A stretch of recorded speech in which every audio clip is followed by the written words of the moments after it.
You've reached the fourth section. This section is about transcriptions. You may not always have a script available. Maybe your client didn't give you a script, or maybe you recorded your own videos without notes. You will also not have a text template for interviews. And of course, there are many other situations where you want to caption a video but don't have a text available.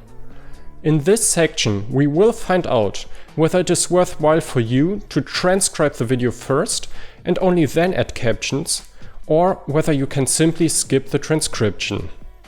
In the following lesson, I will define briefly what a transcription actually is, so that we are all on the same level of knowledge.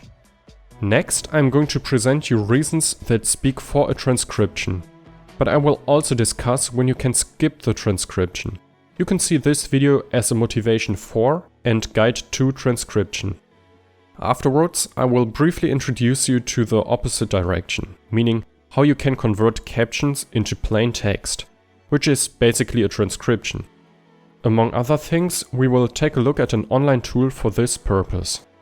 In the last lesson of this section, I will introduce you to tools that help you transcribe video or audio files.